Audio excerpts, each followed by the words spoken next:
Hi everybody, it's Diane. I'm back with the collage book. We're up to 32 because I'm skipping a couple. 30 is Dream.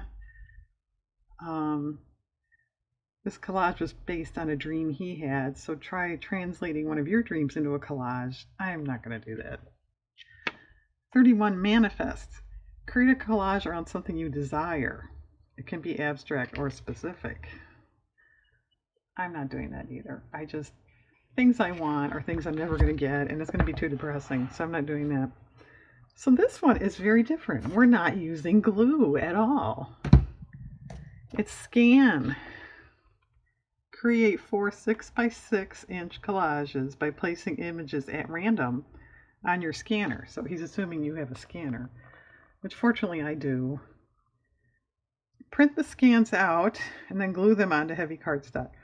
This is a great lesson in keeping your collages loose and staying open to the element of surprise. I have done this once or twice years ago, and actually it is pretty cool. But if you've never done it, it's almost like you're working backwards, because things that are like this bird, he put that down first. So it, you know. Me, I have to keep reminding myself of what I'm doing. So, I'm not going to be able to show you guys the scanner. Well, I could. I mean, if I really wanted to hold it up, it's over there. But that's just too boring. Anyway, I think. So what I thought I'd do though is pick out stuff, and then I'll go scan by myself. And then we'll come back and see what they look like. So this video probably will not be too terribly thrilling. This will be good. But it's fun, and it is definitely different. And to make that many, of course the size isn't too large. He said 6x6. And I'm not going to measure or anything. I'm just going to throw stuff on there. And I lost my train of thought, what I was saying about that. But I did that once. And printed it out on color cardstock with a black and white setting. So all the imagery was black and white. But it was on a color. Are you following me? I should go get that. Okay, if I think of it, I'll go get it and show it in the next segment there. That was cool, except my printer, I do have a different printer now, but the printer I had at that time was very uncooperative with the cardstock, so I gave that up. I did get 1 or 2 good ones, but it just wouldn't print right on it. But that's kind of cool. And then years ago, I made sort of notebook journal things that had mostly blank pages, and then here and there they had themes like dogs or horses or something. And then I did a scanned page of photos and things, as decoration. So it's pretty cool, but it's,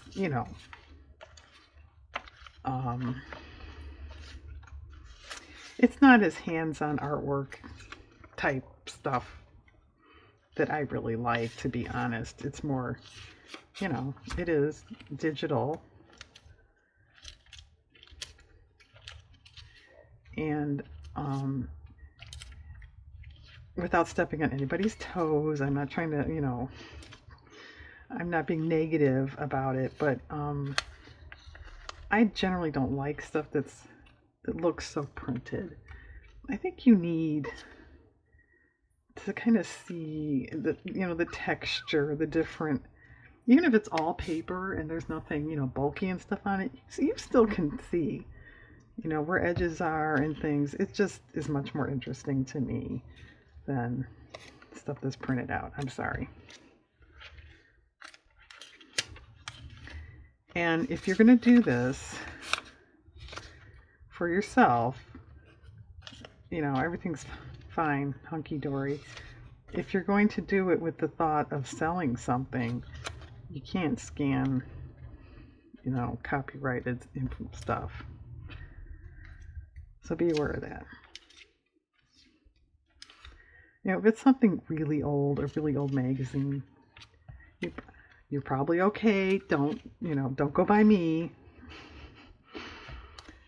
But, you know, any kind of modern magazine, wrapping paper, scrapbook paper, you can't scan that stuff. There's a map.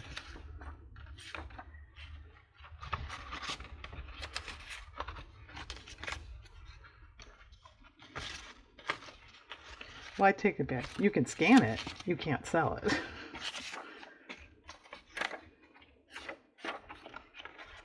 That would be good.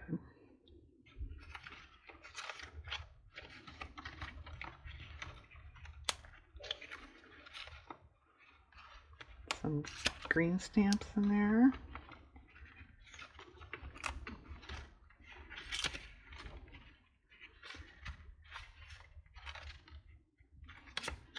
It's part of a different instruction card there. Yeah, I had a couple old knitting, crocheting type magazines, and they had a couple index cards in there someone had typed out.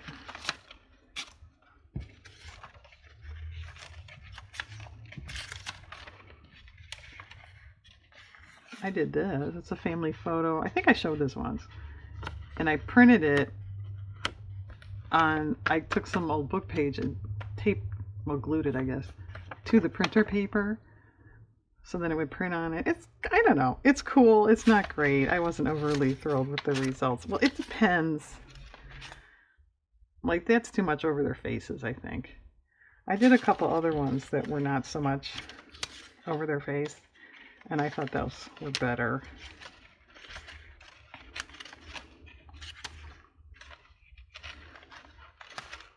Well, I think that's about it for this. All right, I'm going to pause. I don't think I'm going to get a whole lot out of this. I may have to look for more stuff off camera. And I will come back and we'll have a discussion on how they look. Okay, hang on. Okay, they're done. I did 4. They're pretty cool. And there's probably nobody as dumb as I am about printing and scanning and computers and everything. But just in case there's one person out there like me, this is the difference between closing your scanner lid and not closing your scanner lid. This is closed. This is not. And for my purposes, it doesn't matter because I'm going to cut it out. But you should probably close your lid. I just wasn't even thinking of that. And I didn't trim these yet because I just thought I'd show what they look like, you know, fresh out of the printer. So there, and this is the cheapest type of printer paper you can possibly buy. You know, if you just print them out on like a heavier cardstock, you wouldn't even have to mount them to anything. This one, yeah, duh, this is upside down. I think it was that chair stamp. So I'm not overly thrilled with that, but you know, really, so it looks like a collage. Nobody knows that, but yeah, duh.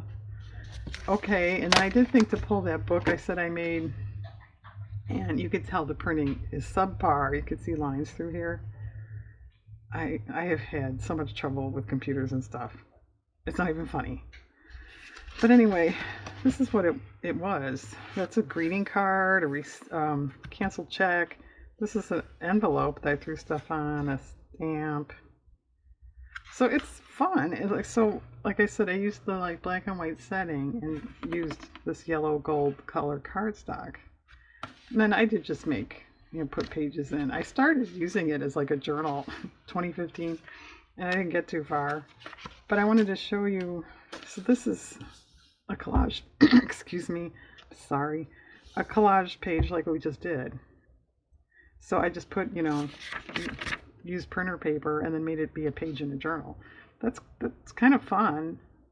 I know I do that a lot. It's like I stutter. I'm sorry, you guys. It's the end of the day.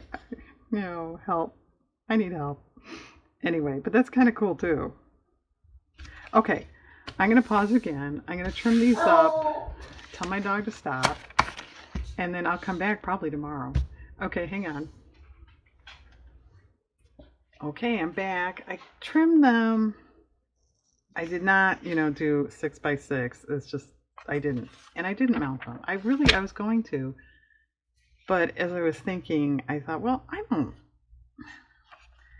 don't really want this as a collage, as a finished piece of art. It's just not that exciting to me. So I may rip it up, put it in a journal as a little mini page. I'm not sure. So I didn't mount them. But so there's that. For me personally, I mean it's cool. I like it, but I like things lined up and nice and neat, as you can tell by my work. So I'm not a huge fan of this look. It's okay. I like it. But if I had had my way, it would be different. And like this is kind of out of focus, and I'm not sure if that's because I didn't close the lid, as I mentioned. So you run the risk of that here and there too.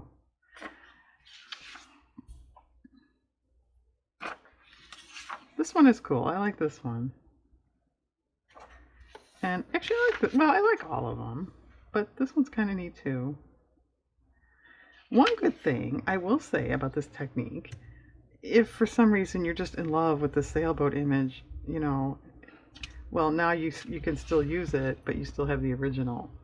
So that's a definite plus. If you wanted to do something like this with, like old family photos or that kind of thing, that's a really good, place for that. So anyway, here's his again. Yeah, it's cool. I mean, I'll probably do it again sometime in my life. I don't do it often, but it's fun. It's interesting. It's a good diversion if you're looking for a little break, maybe from your regular work. That's kind of nice. Okay, I think we're done. Thanks for watching, and have a very nice day out there.